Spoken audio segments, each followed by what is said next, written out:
Rieccoci a parlare di Polisportiva Rio, la società alle porte di Padova che è ripartita con un progetto giovanile che esploderà definitivamente nel giro di qualche anno. La nuova gestione della Pallavolo Rio è cominciata nel 2004, circa 5 anni fa.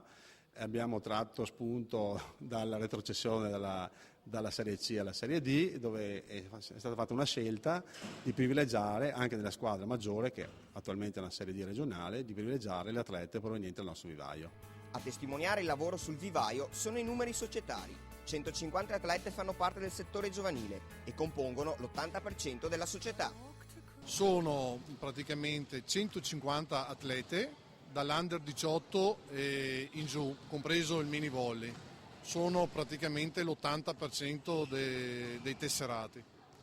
Tenendo presente che anche nella nostra Serie D l'atleta più anziana avrà 22 anni. Il progetto giovanile della Polisportiva Rio è partito innanzitutto dagli allenatori, che confermano l'obiettivo societario. I numeri ci sono e sicuramente questo è positivo. E la qualità sta pian piano venendo, nel senso che si deve lavorare un pochino nell'organizzare il giovanile, ma magari c'è la prospettiva anche che il giovanile faccia delle categorie. Fra l'altro, questa società si è fregiata del marchio di qualità del settore giovanile, riconoscimento assai prestigioso. Sono venuta a Rio perché da quando ho cominciato, da quando ho 17 anni che seguo sempre il giovanile, per cui mi interessava il progetto che si andava a fare e spero di portarlo a termine nel migliore dei modi. Le atlete a Rio crescono e un giorno potranno far parte dell'attuale Serie D. Penso che a tutte piacerebbe almeno arrivare in Serie D e a me personalmente piacerebbe anche arrivare più in alto e sono contenta di questa squadra, compagne molto brave, simpatiche, mi trovo molto bene con questa squadra. Fra le varie categorie anche l'Under 13 si allena con discreti risultati.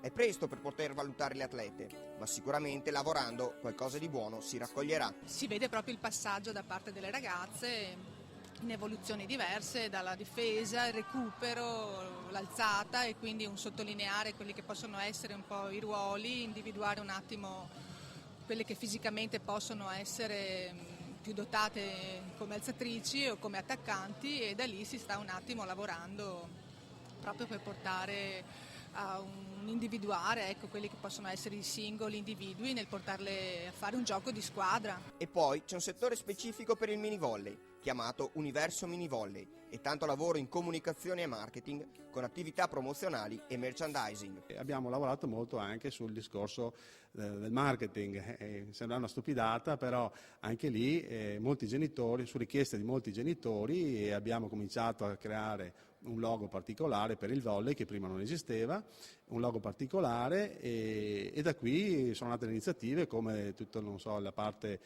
abbigliamento sportivo e da riposo, dal berrettino, il giubbotto, e questo qua è sicuramente importante per creare senso di appartenenza. Alla Polisportiva Rio tutto cresce senza fretta ma in maniera omogenea.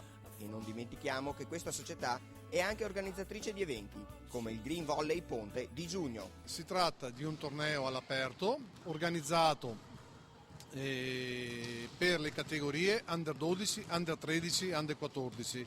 Già l'anno scorso abbiamo avuto oltre 40 squadre iscritte. Ecco, quindi è un appuntamento, forse uno dei tornei più importanti a livello giovanile di tutta la provincia di Padova.